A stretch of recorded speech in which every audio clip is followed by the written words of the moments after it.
ताडम नमो सिद्धाडम नमो आयरियाडम नमो ओजायाडम नमो लोये सब सागुडम। पंच परमेष्टि भगवंतों की, आचार्य भगवान गुरुवर विशुद्ध सागर जी मुनराज की।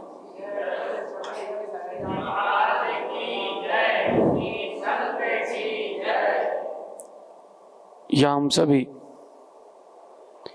अपने जीवन में सुखों की अभिवृद्धि और गुणों की अभिवृद्धि के लिए नीति के विषयों का श्रवण कर रहे हैं। नीति हमें सिखाती है कि कैसे हम बुद्धिमान बने, कैसे हम अपनी और दूसरों की रक्षा करने वाले बने, कैसे हम अपने और दूसरों के जीवन में दुख उपस्थित करने वाले ना बने। दोनों बातें अलग अलग हो गई। एक क्या बात हुई, अपने जीवन में सुख और शांति की अभिवृद्धि, और एक दूसरे के जीवन में सुख, दूसरे के जीवन में दुख और अशांति को ना देना। दोनों अलग अलग बातें हैं और यही प्रयास होना चाहिए कि हमारा जीवन सुखमय हो तो दूसरे का जीवन दुखमय ना हो। और ये तब हो पाएगा जब आप बुद्धिमान बनेंगे। इसलिए सबसे पहला प्रयास जीवन का हमारा अपनी बुद्धि के विकास का होना चाहिए। दो प्रकार के व्यायाम होते हैं, एक शरीर का और एक बुद्धि का। जिसका शरीर का व्यायाम बहुत जबरदस्त है, ऐसा आदमी हार सकता है, लेकिन जिसका बुद्धि का व्यायाम जबरदस्त है वो कभी नहीं हार सकता, क्योंकि वो कहीं ना कहीं से उपाय ढूंढता है। तो आज ये नीति कह रहे हैं कि मूर्ख और बुद्धिमान में जमीन आसमान का अंतर होता है। दोनों एक साथ दिखते हैं, जमीन और आसमान दोनों एक साथ दिख सकते हैं, लेकिन दोनों में बहुत अंतर है। ऐसे मूर्ख और बुद्धिमान व्यक्ति एक साथ बैठे हो सकते हैं, एक ही साथ रह सकते हैं, लेकिन दोनों में जमीन आसमान का अंतर है। मूर्ख व्यक्ति सरल से सरल काम भी करने में असमर्थ रहता है। जो मूर्ख व्यक्ति होता है उसको सरल से सरल काम भी दे दो तो वो असमर्थ हो जाता है, और वहीं जो बुद्धिमान व्यक्ति होता है वो कठिन से कठिन काम भी सरलता से पूरा कर लेते हैं। अब आप अपने में खोजो, अब आप अपने में खोजो, सरल से सरल काम भी आपको अगर कठिन लग रहा है तो आप मूर्ख हैं, और कठिन से कठिन काम भी आप सरलता से कर लेते हैं बिना किसी संक्लिष्टता के, तो ही आप बुद्धिमान हैं। जब भी जीवन में आप कोई काम करोगे तो कुछ ना कुछ हर्डल्स या गति अवरोधक तो उपस्थित होंगे। अब उनके उपस्थित होने पर भी आप कार्य को कितनी स्मूथली करते हो वो आपके ऊपर है। देखिए, अच्छा, एक व्यक्ति है, उसे कहा कि जाओ सब्जी ले आओ, अपने अपने में देखना है ना। उससे कहा कि लौकी, भिंडी और टमाटर, ये 3 सब्जी लेकर के आना है। अगर आप होगे सबसे पहले क्या खरीदोगे? थैला एक ही है, थैला एक ही है। पहले टमाटर, फिर भिंडी, फिर लौकी। क्यों? पहले माँ ने टमाटर कहा ना उससे।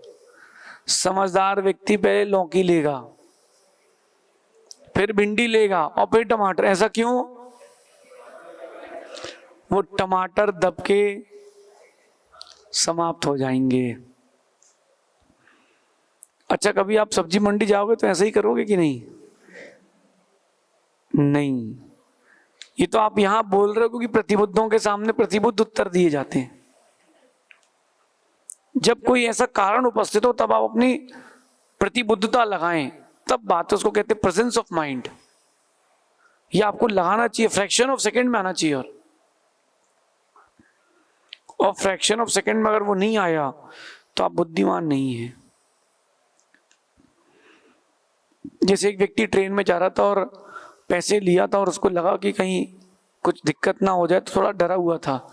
उतने में एक व्यक्ति और आया, कहता मैं तुम्हारे साथ सीट में बैठूंगा। वो कहता नहीं भैया मेरी सीट है। बोले ट्रेन से फेंक दूंगा। तो उसने सोचा कि भाई अब क्या करें यार, दिमाग से काम करना है।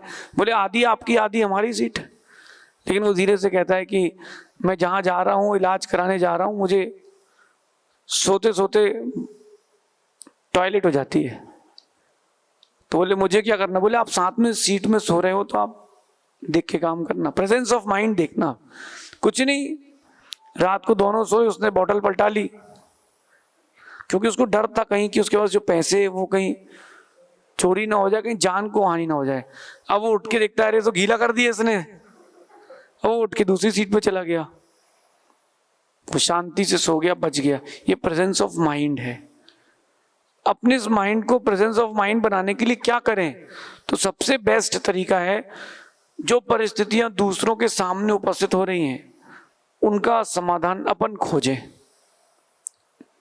कहने की जरूरत नहीं है, अपन खोजें।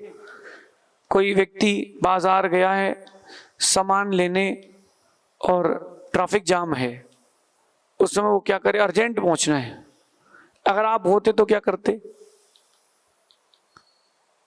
ऐसे जो बहुत सारे प्रकार की समस्याएं आती हैं उनको समझदार व्यक्ति करता रहता है तो बुद्धिमान होता रहता है और होता रहता है। जैसे एक कोई आर्किटेक्ट है या कोई वास्तु वाला है, तो वो क्या करे कि जब कोई काम ना हो तो बैठे बैठे घर की डिजाइनिंग करे कि चलिए एक 30 बाई 50 के प्लॉट की डिजाइन करते हैं, एक 20 बाई 40 के प्लॉट की डिजाइन करते हैं। ये पश्चिम मुखी है, ये दक्षिण मुखी है, ये विदिशाओं में है। बैठ करके वो डिजाइन करेगा तो उसके दिमाग में वो आइडियाज आएंगे, और एक बार आइडियाज आने की झिर लग गई तो आप प्रेजेंस ऑफ माइंड के धनी हो जाएंगे। और जो प्रेजेंस ऑफ माइंड का धनी होता है वही हाजिर जवाबी होता है। वही हाजिर जवाबी होता है कि बीरबल के बेटे को अकबर ने देखा और वो बीरबल का बेटा नीचे कुछ ढूंढ रहा था। तो अकबर ने पूछा क्या ढूंढ रहे हो? तो यूं देख के शांत हो गया, कुछ नहीं बोला, बीरबल का बेटा था। उसने फिर पूछा क्या क्या ढूंढ रहे हो?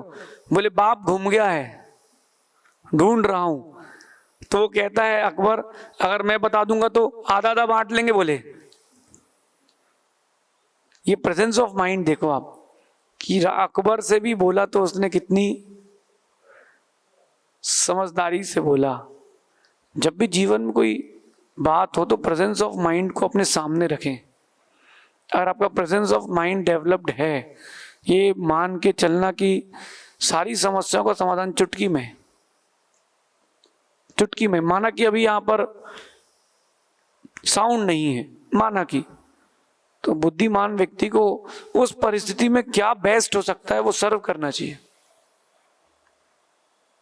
वो बेस्ट जो है वो सर्व करना चाहिए। आपकी बुद्धिमत्ता है। सरल से सरल काम को भी जो कठिन बना दे वो मूर्ख है, और जो कठिन से कठिन काम को भी सरल बना दे वो बुद्धिमान है। और ध्यान रखना, मूर्ख लोग वो अध भरे मटके के समान शोर मचाते रहते हैं और छलकते रहते हैं, होता कुछ नहीं उनके पास। एक मटका भरो आप आधा सा और लेकर के चलना तो वो छलकेगा, और पूरा भरा होगा तो वो छलकेगा नहीं। पूर्णस्य कुंभम न करोति घोषम, अर्धस्य कुंभम ही करोति घोषम। एक बहुत बड़ी नीति है संस्कृत में, उसी को आप कहते हो अधघर अधभर घघरी। मूर्ख व्यक्ति जो होता है वो आधे भरे मटके के समान होता है, आवाज करता है, शोर करता है, लेकिन बुद्धिमान सरोवर के समान गंभीर शांत रहता है। और यहीं से उसकी प्रतिबद्धता जागृत होती है। इसलिए आज की नीति कह रही है कि बुद्धि का व्यायाम प्रारंभ करें और वो परिस्थितियां खोजें कि ये परिस्थिति ऐसी आ गई जीवन में तो क्या करेंगे।